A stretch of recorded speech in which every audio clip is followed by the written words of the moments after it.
Big boss ಮನೆಯಲ್ಲಿ ಇವತ್ತು ಕಿಚ್ಚನ ಪಂಚಾಯಿತಿ ಶುರುವಾಗಿದೆ. ನಿಮಗೆ ಗೊತ್ತಿರಬಹುದು, ಕಿಚ್ಚ ಅವರು ಈ ವಾರ ಸಿಕ್ಕಾಪಟ್ಟೆ ಗರಂ ಕೂಡ ಆಗಿದ್ದಾರೆ. ಅದು ಕೂಡ ಸಿಕ್ಕಾಪಟ್ಟೆ ಬ್ರೇಕ್ ಮಾಡಿದ್ದಾರೆ ರೂಲ್ಸ್ ಗಳನ್ನ. ಬಿಗ್ ಬಾಸ್ ಮನೆಯಲ್ಲಿ ಇಂಪಾರ್ಟೆಂಟ್ ಏನಂತ ಹೇಳಿದ್ರೆ ಅದು ರೂಲ್ಸ್. ಆ ರೂಲ್ಸ್ ಗಳನ್ನೇ ಫಾಲೋ ಮಾಡದಿರುವಂತಹ ಕಂಟೆಸ್ಟೆಂಟ್ ಗಳಿಗೆ ಸುದೀಪ್ ಅವರು ಸಿಕ್ಕಾಪಟ್ಟೆ ಕ್ಲಾಸ್ ಅನ್ನ ತಗೊಳ್ತಾರೆ. ಇನ್ನೊಂದೇನಂದ್ರೆ ಸುದೀಪ್ ಅವರು ಈ ಒಂದು 4-5 ವಾರಗಳಿಂದ ತಗೊಳ್ತಿರುವಂತಹ ಚಾರ್ಜ್ ಯಾರಿಗೂ ಕೂಡ ತಾಗ್ತಾ ಇಲ್ಲ. ಅವರ ಮಾತಿಗೆ ಬೆಲೆಗಳನ್ನು ಕೂಡ ಕೊಡ್ತಾ ಇಲ್ಲ.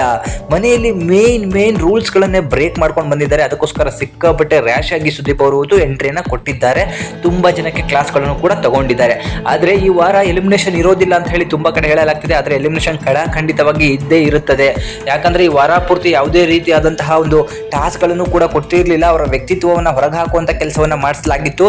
ಎಲ್ಲೋ ಒಂದು ಕಡೆ ಬೋರ್ ಹೊಡೆದ್ರು ಕೂಡ ತುಂಬಾ ಜನ ತಮ್ಮ ವ್ಯಕ್ತಿತ್ವವನ್ನು ಚೇಂಜ್ ಮಾಡ್ಕೊಂಡಿದ್ದಾರೆ. ಉದಾಹರಣೆಗೆ ನೀವು ನೋಡಬಹುದು, ರಿಷಾ ಅವರು ಬೇರೆ ತರ ಕಾಣಿಸ್ತಿದ್ದಾರೆ, ಧ್ರುವಂತ್ ಅವರು ಬೇರೆ ತರ ಕಾಣಿಸ್ತಿದ್ದಾರೆ. ಅಶ್ವಿನಿ ಅವರ ನಿಜವಾದ ಬಂಡವಾಳನೇ ಅದು ಅನ್ನೋದಕ್ಕೂ ಈ ಸಲ ಪ್ರೂವ್ ಆಗಿ ಹೋಗಿದೆ. ಸೊ ಚಂದ್ರನನ್ನು ಕೂಡ ಬೇರೆ ರೀತಿಯಲ್ಲಿ ಕಾಣಿಸಿರೋದನ್ನ ನೀವು ನೋಡಿರ್ತೀರಾ. ಆದ್ರೆ ಗಿಲ್ಲಿಗೆ ಹೊಡೆದಿರುವಂತಹ ವಿಚಾರದಿಂದ ರಿಷಾ ಅವ್ರನ್ನ ಸಿಕ್ಕಾಪಟ್ಟೆ ಕ್ಲಾಸ್ ಅನ್ನ ಸುದೀಪ್ ಅವರು ತಗೊಂಡಿದ್ದಾರೆ.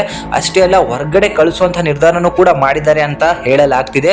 ಬಟ್ ಎಲ್ಲರೂ ಕೂಡ ಹೇಳಿದ್ದು ಒಂದೇ, ಹೊರಗಡೆ ಇರೋರು ಗಿಲ್ಲಿನ ಹೊಡೆದಿರೋ ಕಾರಣದಿಂದಾಗಿ, ಗಿಲ್ಲಿ ಅಂತ ಅಲ್ಲ ಬೇರೆ ಯಾರಿಗೂ ಕೂಡ ಹೊಡೆದಿದ್ರು ರಿಷಾ ಅವರು ಮನೆಯಿಂದ ಆಚೆ ಹೋಗ್ಬೇಕಿತ್ತು ಅಂತಾನೆ ಹೇಳಿದ್ರು. ಬಟ್ ಇದನ್ನ ಸುದೀಪ್ ಅವರು ಯಾವ ರೀತಿ ತಗೊಳ್ತಾರೆ, ಅವರನ್ನ ಆಚೆ ಕಳಿಸ್ತಾರ, ಡಬಲ್ ಎಲಿಮಿನೇಷನ್ ಕೂಡ ಆಗಬಹುದು ಅಂತಾನೂ ಕೂಡ ಹೇಳಲಾಗ್ತಿದೆ. ಆದ್ರೆ ವೋಟಿಂಗ್ ರಿಸಲ್ಟ್ ಪ್ರಕಾರ ಬಂದ್ರೆ ಈ ವಾರ ಮನೆಯಿಂದ ಆಚೆ ಹೋಗ್ಲಿಕ್ಕೆ ಧ್ರುವಂತ್ ಮತ್ತೆ ಚಂದ್ರಣ್ಣ ಇಬ್ಬರಲ್ಲಿ ಒಬ್ರು ಫಿಕ್ಸ್ ಆಗಿದ್ದಾರೆ ಅಂತಾನೂ ಕೂಡ ಹೇಳಲಾಗ್ತಿದೆ. ವೋಟಿಂಗ್ ಅಲ್ಲಿ ತುಂಬಾ ಕಡಿಮೆ ವೋಟ್ಗಳನ್ನ ಇವರಿಬ್ರು ಪಡ್ಕೊಂಡಿದ್ದಾರೆ ಅನ್ನೋ ಒಂದು ಮಾಹಿತಿನೂ ಕೂಡ ಇದೆ. ಸೊ ಅದರಿಂದಾಗಿ ಇವರಿಬ್ಬರಲ್ಲಿ ಒಬ್ರು ಹೋಗ್ಬೋದು. ರಿಷಾ ಅವ್ರನ್ನ ಕ್ಲಾಸ್ ತಗೊಳ್ಳೋದು 100% ಗ್ಯಾರಂಟಿ.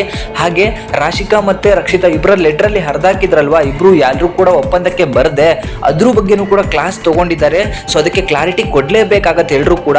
ಬಟ್ ಈ ವಾರ ಸುದೀಪ್ ಅವರು ಹೇಳೋ ಮಾತನ್ನ ಇವ್ರು ಯಾರು ಕೂಡ ಕೇಳದೆ ಇದ್ರೆ ಸುದೀಪ್ನ ಇನ್ನೊಂದು ಮುಖವನ್ನ ಇವರು ನೋಡ್ಬೇಕಾಗತ್ತೆ. ಸೊ ಈ ಹಿಂದಿನ ಸೀಸನ್ ಅಲ್ಲಿ ಚೈತ್ರ ಅವರಿಗೆ ಯಾವ ರೀತಿ ಕ್ಲಾಸ್ ತಗೊಂಡಿದ್ರು ಆ ರೀತಿ ಕ್ಲಾಸ್ ತಗೊಳ್ಳೋದಂತೂ 100% ಗ್ಯಾರಂಟಿ ಇರ್ತದೆ. ರಿಷಾ ಅವರಿಗೆ ಮತ್ತೆ ಮನೆಯಲ್ಲಿ ಇನ್ನಿತರ ಸಿಬ್ಬಂದಿಗಳಿಗೆ 100% ಕ್ಲಾಸ್ ಅನ್ನ ತಗೊಂಡಿದ್ದಾರೆ ಸುದೀಪ್ ಅವರು. ಸೊ ಸುದೀಪ್ ಅವರ ಕೋಪವನ್ನ ಇವರೆಲ್ಲ ಒಂದು ಕಡೆ ಅವರಿಗೆ ಟೆಸ್ಟ್ ಮಾಡ್ತಿದ್ದಾರೆ ಅಂತ ಹೇಳಿ ಅನಿಸ್ತು. ಬಟ್ ಸುದೀಪ್ ಅವರ ಕೋಪ ಬಿಗ್ ಬಾಸ್ಗೂ ಮೀರಿ ಇರುತ್ತೆ ಅನ್ನೋದು ಇವರು ತಿಳ್ಕೋಬೇಕು. ಬಿಗ್ ಬಾಸ್ಗೆ ಒಪ್ಪಿಗೆ ತಗೊಳ್ದೇನೆ ಸುದೀಪ್ ಅವರು ಕೂಡ ನಿರ್ಧಾರಗಳನ್ನು ತಗೊಳ್ಳೋದ್ರಲ್ಲಿ ಮೇಲುಗೈ ಅನ್ನೋದನ್ನ ಮರಿಬಾರ್ದು. ಅವರ ಮಾತಿಗೆ ಮರ್ಯಾದೆ ಕೊಡದೇ ಇರೋರು ಆ ಸೀಸನ್ ಅಲ್ಲಿ ಇರ್ಲಿಕ್ಕೆ ಅರ್ಹರಿಲ್ಲ. ಆದ್ರೆ ಈ ಬಾರಿ ಸುದೀಪ್ ಅವರು ಯಾವ ರೀತಿ ಮಾತಾಡ್ತಾರೆ, ತಮ್ಮ ಮಾತಿಗೆ ಬೆಲೆ ಇಲ್ದಿರೋ ರೀತಿ ನಡ್ಸ್ಕೊಂಡಿರುವಂತಹ ಅಭ್ಯರ್ಥಿಗಳನ್ನ ಯಾವ ರೀತಿ ಕ್ಲಾಸ್ ತಗೊಳ್ತಾರೆ ಅಂತ ಹೇಳಿ ಕಾದು ನೋಡ್ಬೇಕಾಗತ್ತೆ. ತುಂಬಾ ಜನ ಸುದೀಪ್ ಅವ್ರ ಬಗ್ಗೆ ನೆಗೆಟಿವ್ ಆಗಿ ಮಾತಾಡ್ತಿದ್ದಾರೆ. ಅದಕ್ಕೆಲ್ಲದಕ್ಕೂ ಈ ವಾರ ಉತ್ತರ ಸಿಗುತ್ತಾ ಅಂತ ಹೇಳಿ ಕಾದು ನೋಡೋಣ. ಏನನ್ಸುತ್ತೆ ಕಮೆಂಟ್ ಮಾಡಿ.